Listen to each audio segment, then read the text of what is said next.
conclusive, but the actual deal is a very conclusive one. We think just about everything's been approved. So good for both countries, and we'll also receive new market access for American chemicals, machinery, and many other industrial products that weren't allowed, and they'll end up getting products that they'll be able to price, and if they like them better and we make great products, they'll be buying those products, but they were not available in the UK. Furthermore, in a historic step, the deal includes plans that will bring the United Kingdom into the economic security alignment with the United States. That's the first of its kind. So we have a big economic security blanket, and that's very important, and we feel very, very comfortable with that because it's been a great ally, truly one of our great allies. A lot of people say our greatest ally. I don't want to insult people by saying that, but I can say it's certainly one of our greatest, and right at the top, and they're the first one we're talking about. And by the way, we have many meetings planned today and tomorrow, and every country wants to be making deals. And we have a meeting, as you know, Scott will be going over to Switzerland on Saturday. That'll be very, very interesting to find out. I think they want to make a deal very badly too. Both countries have agreed that the economic security is national security and will be working together as allies to ensure that we have a strong industrial base, appropriate export controls, and protections for key technologies and industries like steel. So steel is a big factor. Both countries will become stronger with steel and things necessary for military. You know, we used to build ships and other things literally at a level that nobody's ever seen, and we haven't. We've eased up, and I would say that the UK certainly eased up, but now we're going to be uneasing both, and we work together. Once again, I want to thank Prime Minister Starmer. He's been terrific for his partnership in this matter. The special relationship and external bond, it's really an external and an internal bond between our two countries will soon be stronger than ever before. And we really do. We have a great relationship. I want to just say that the representatives of UK have been so professional, and it's been an honor doing business with all of them, and in particular the Prime Minister. And I'd like to introduce him now to say a few words. Mr. Prime Minister, please take it away. Thank you, Mr. President, Donald. And this is a really fantastic, historic day in which we can announce this deal between our two great countries. And I think it's a real tribute to the history that we have of working so closely together. Can I pay tribute, Donald, to your negotiating team as well, particularly Howard and Jameson, who've done an incredible job, a very professional job, and my team as well. Two negotiating teams have worked at pace now for a number of weeks to bring in this deal today. Really important deal. This is going to boost trade between and across our countries. It's going to not only protect jobs but create jobs, opening market access. And as you say, Donald, the timing couldn't be more apt, because not only was it 80 years ago today that victory came for Europe after and at the end of the Second World War, but of course on that day the UK and the US stood together as the closest of allies. And Donald, I think even down to the hour, because you may or may not know that it was about this time of day, exactly 80 years ago, that Winston Churchill announced victory in Europe, and that led to great celebrations across Europe, across America, but particularly in the United Kingdom. Literally people going out into the street, putting bunting up, going up to the palace. And so to be able to announce this great deal on the same day, 80 years forward, almost at the same hour, and as we were 80 years ago, with the UK and the US standing side by side, I think is incredibly important and makes this truly historic. That close relationship has endured over those 80 years. As you know, Donald, when it comes to defence and security and intelligence sharing, of course, there are no two countries that are closer than our two countries. And now we take this into new and important territory by adding trade and the economy to the closeness of our relationship. It is built, as you say, on those notions of fairness, and reciprocal arrangements. We've always had a fair and balanced arrangement between our countries. This builds on that, hugely important for sectors like car manufacturing and for steel and aluminium and so many others. And yes, we can finish honing out some of the details, but there's a fantastic platform here, including, of course, on the tech side, where I think I'm right in saying we're the only two Western countries with trillion-dollar sectors when it comes to tech. And in the end, it comes down to, as you say, Donald, economic security is national security. On national security, we've been absolutely the closest of allies for so many years, keeping the peace through that close alliance, that friendship. And now we add to that this deal on trade and the economy. And I want to thank you for your leadership on that, Donald, and for the way in which your team have negotiated this. And I'm so pleased that we've got this deal, we've finalised it, and we've built an incredible platform for the future. So thank you so much. Donald, I'm now going to go and do a press conference. I think you have your press in with you, but on the details, I think if you've got Howard, etc., we can deal with that through one of my team. That's great. Well, Mr. Prime Minister, thank you very much. We'll have a continued, maybe a better relationship.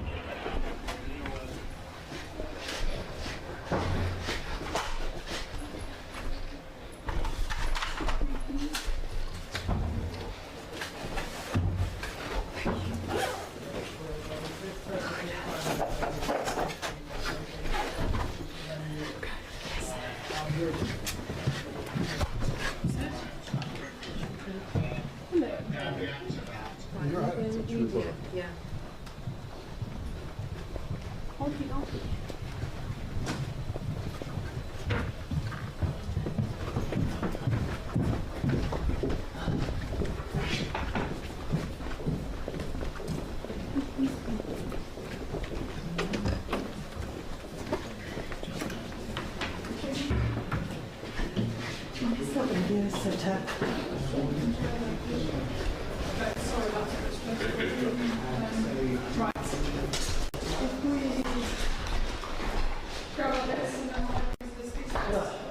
What is the audio setup? You've got an XLR feed. For this, yeah?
could we remember just to keep live feed off for the time being? Live feed off for the time being, just what we said.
My heart. None.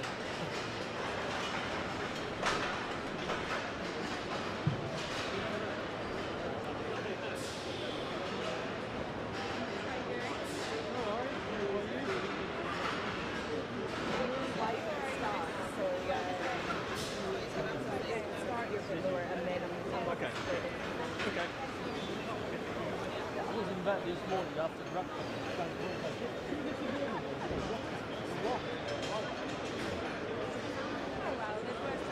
Oh yeah. Even closer to where I live.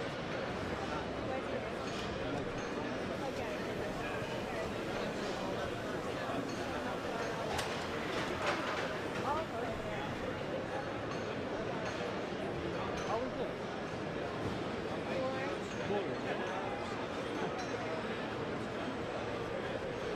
That makes it very fun. Yeah, but it's more for London. Yeah. Yes.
Prime Minister, welcome back to JLR Scotland.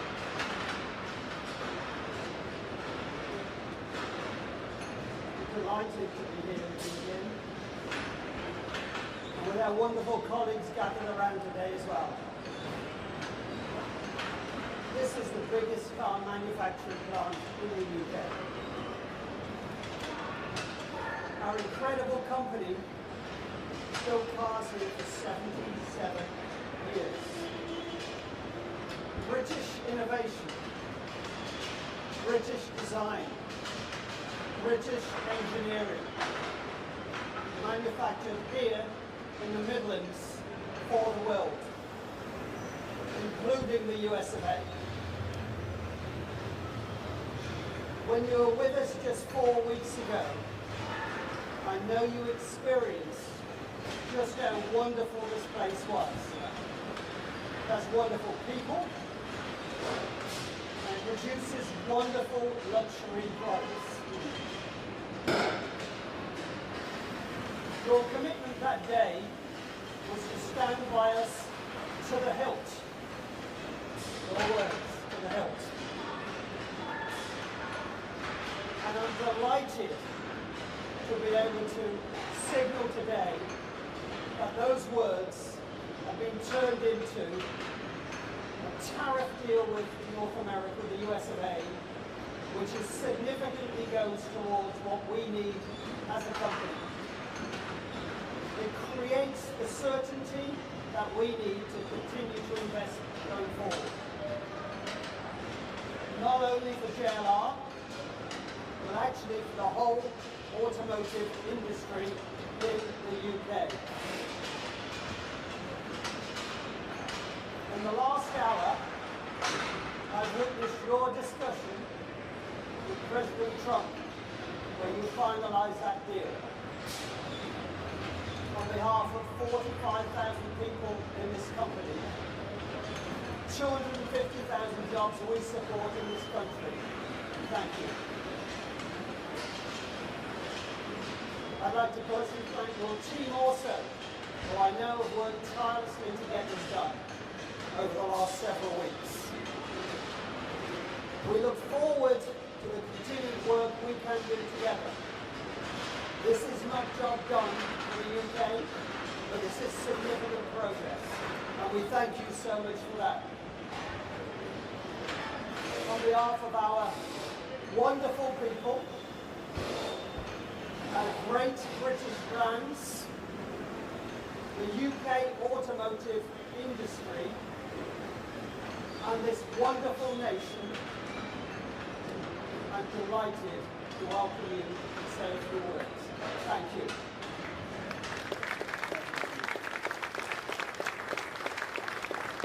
Thank you, Adrian, and thank you to all of you. It was fantastic to be with you.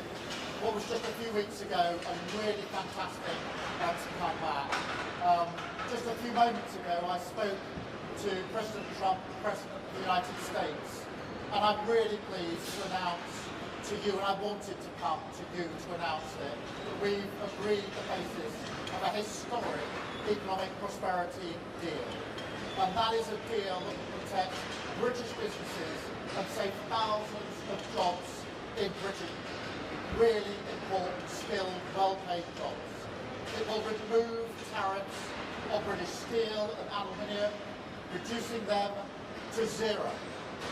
It will provide vital assurances for our life sciences sector so important to our economy, and grant unprecedented market access for British farmers without compromising our high standards. And for the great British cars that you make here, that we see all around us, this deal means that the US tariffs will now be cut from 27.5% down to 10% for 100,000 vehicles every year. That's a huge and important reduction.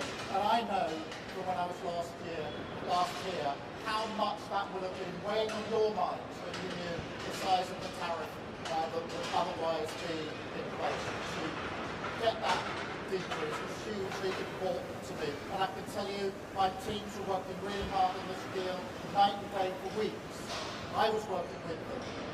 And in politics, what matters sometimes is who you have in your mind's eye when you're making these deals, who you have in your mind's eye when you're taking decisions. And what I took away from here last time was you and the brilliant work that you do, and had you in my mind's eye as we did that. And we've got scope now to increase that quota as we go forward. So this is not fixed. This is where we've got to.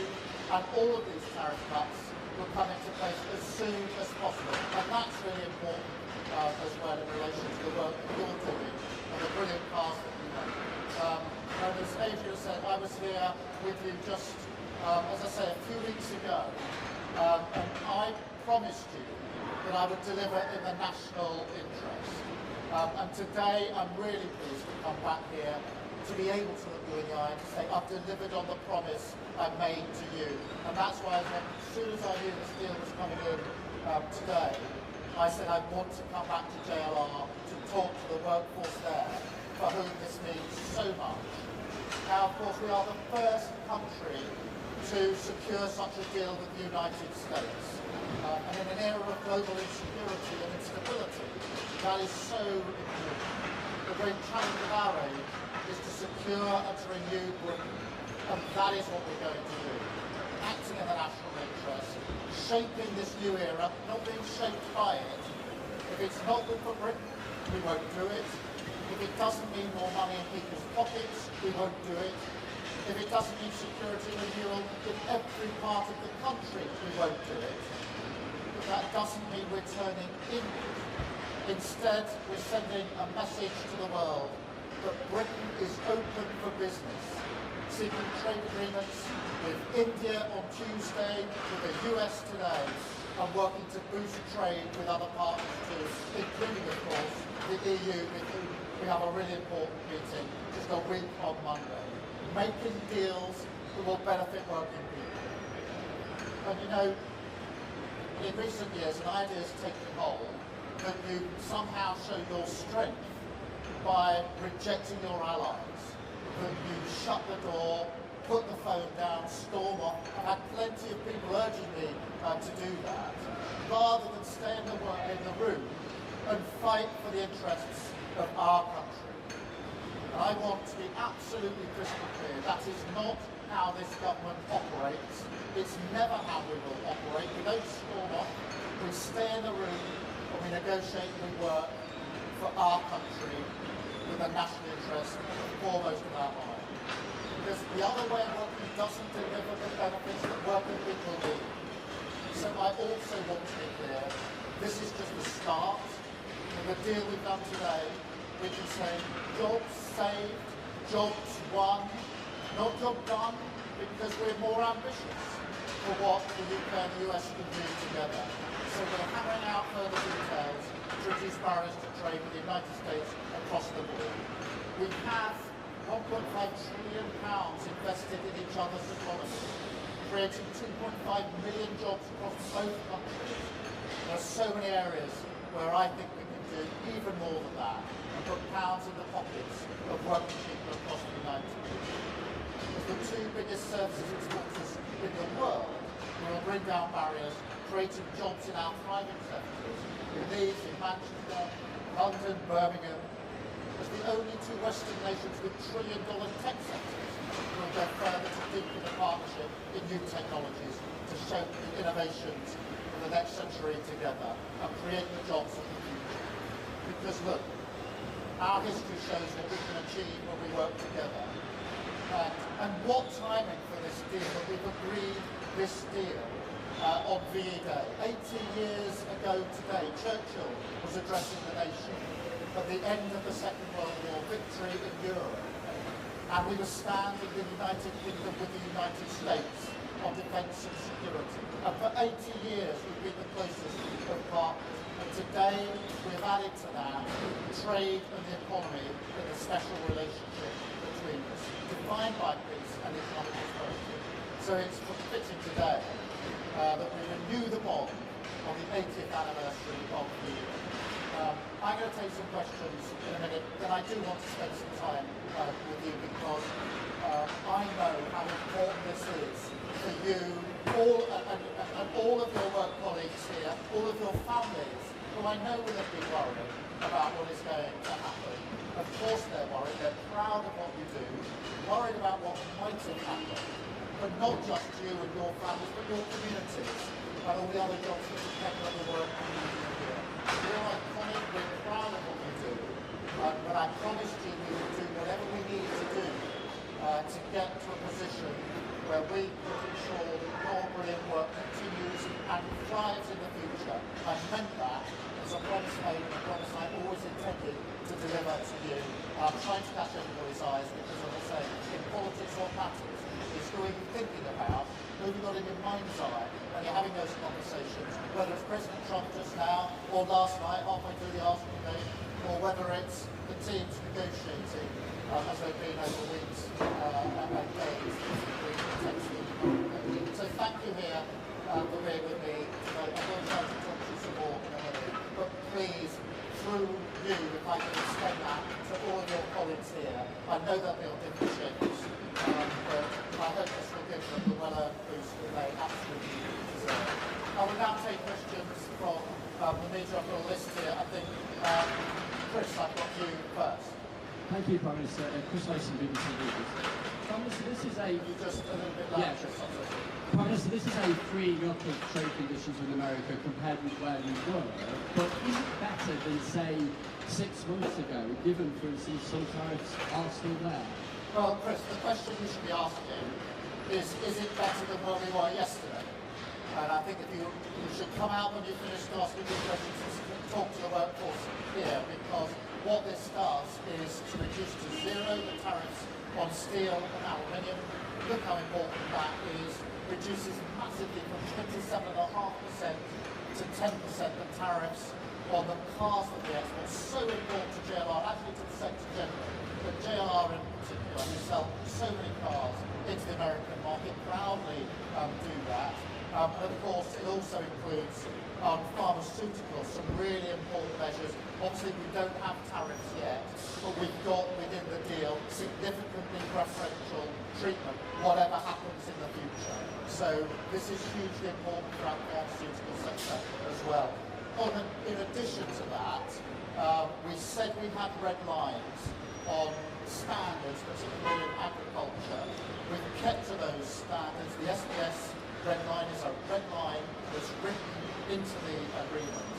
And so I think if we put that package together, you can see that it's a significant step in the right direction for our country and our national interest, for the very many thousands of jobs that will now be protected, saved and enhanced by the fact that we've done this deal. And I'm really proud we have. And I know people along the way were urging me to walk away, to descend in a different kind of relationship. We didn't, and we did the hard yards, we stayed in the room, and I'm really pleased to say to the workforce here and through them to the country how important I think this is. Thank you, Chris. Robert, I'll come to you next. Prime Minister, all the polling shows that the British people think an improved trade deal with the European Union is more important than a US trade deal. The British people are right, aren't they? Well, Robert, you're already minutes after this deal with the US, still pushing me back to should we choose between the US and the EU. No is the answer to that question. I genuinely believe that we can have a good relationship and agreement with the US and a good relationship and a good agreement with the EU.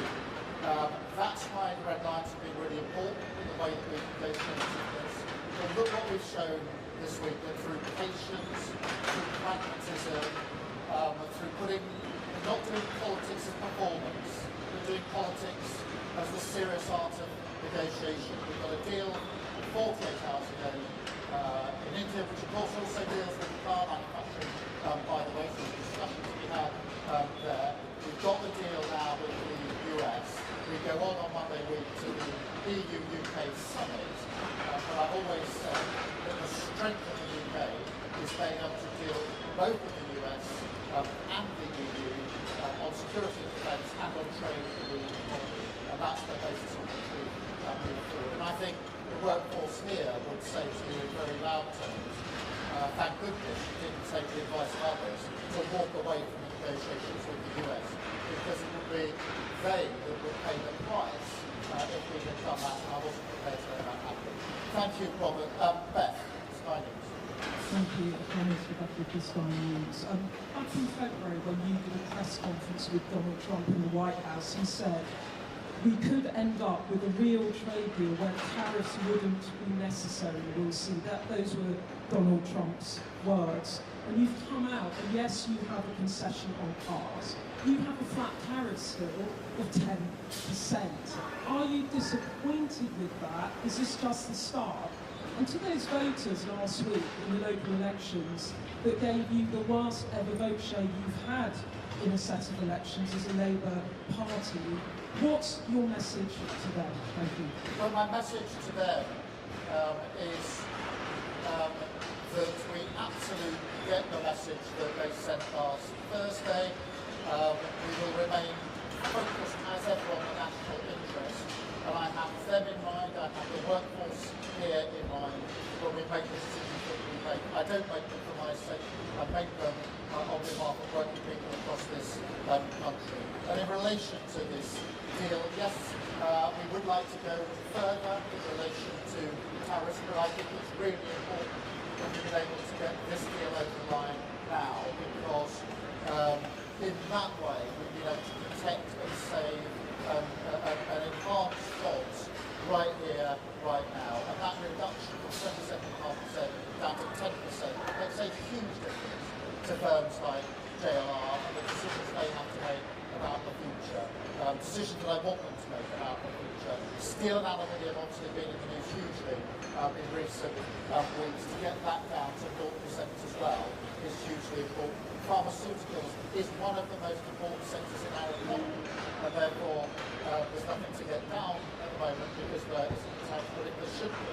It's already got into a position of significantly preferential outcomes. Will I know be a welcome relief to them? So I measure this by the reactions of those that are most affected by the tariffs, which is the workforce here, it's those in pharmaceuticals, those that work in steel and aluminium. But look, there's a huge ambition here. There's a lot in the deal about tech. We are two of the leading economies on tech.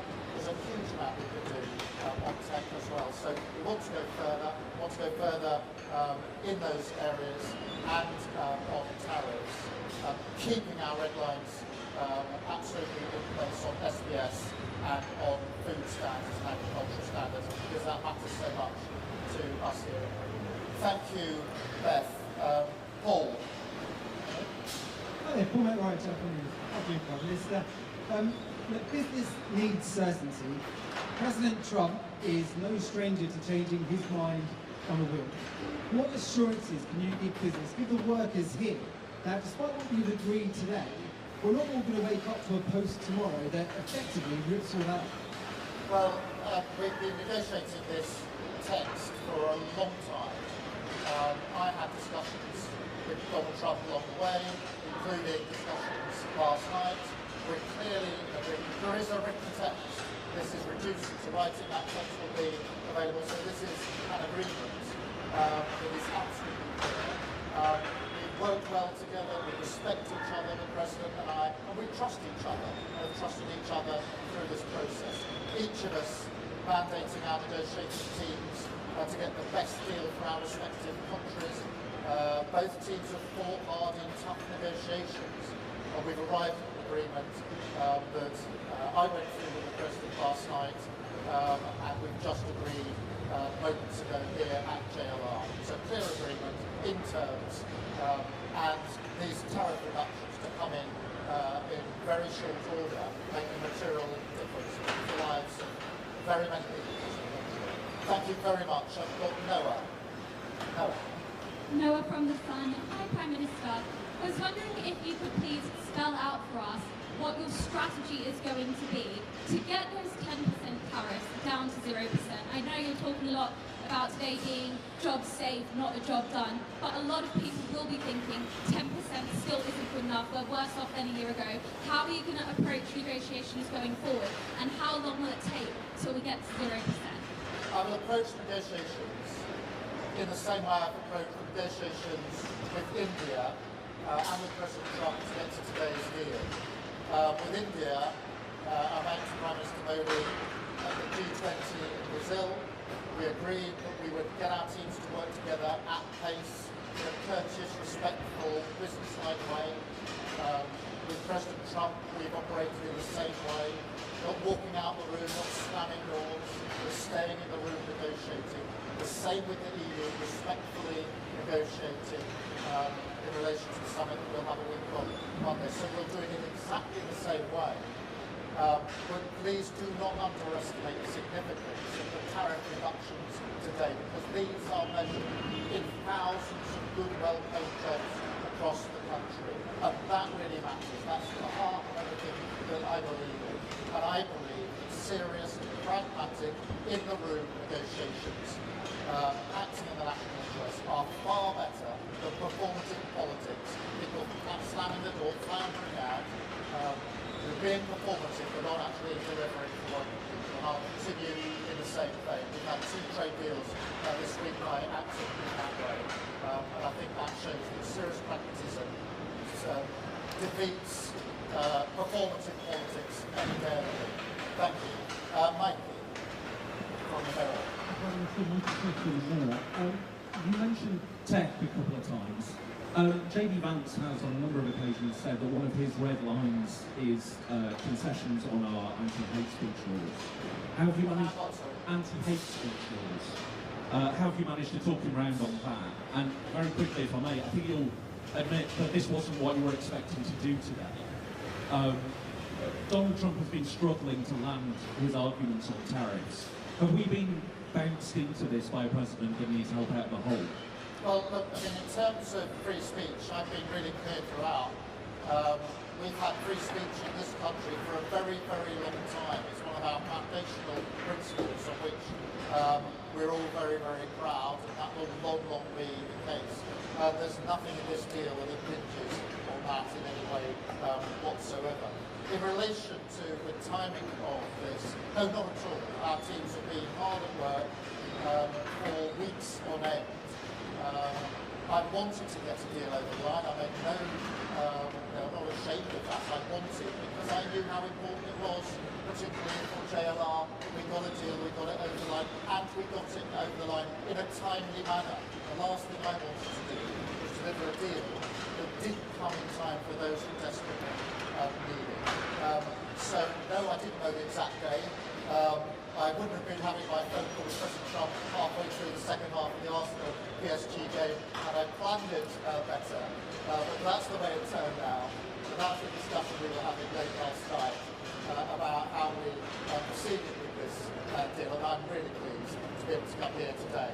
And actually, to be able to do it on VE Day is really significant, because of course the US was standing there as our ally 80 years ago today. So today is an opportunity to reflect on the fact that today we stand together as allies on security and defence. Of course, there are no 2 countries that are closer on security and defence, but now we add trade and economy to those issues where we're the closest allies. I'm really pleased about that. And then Hugo. Thank you, Prime Minister. Hugo Dyer from the iPaper. Just the other day, President Trump threatened to put tariffs on the film industry. Obviously, Britain has a huge film sector. Have you asked him to take that threat off the table? What did he say? And if he hasn't taken that off the table, how are you going to stop that becoming a reality? Well, obviously there aren't any tariffs in place on film at the moment.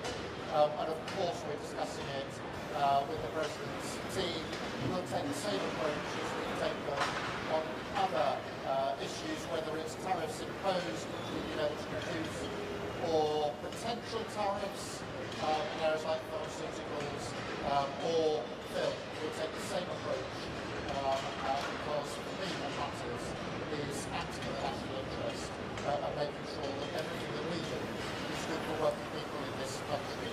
Whether it comes to, whether it's steel and aluminium, whether it's car building, whether it's pharmaceuticals or film, we are brilliant at these things. And therefore I will act in the national interest and have those discussions on film as we've done on other issues. Thank you all very much Indeed, thank you. I will now talk to some of the oil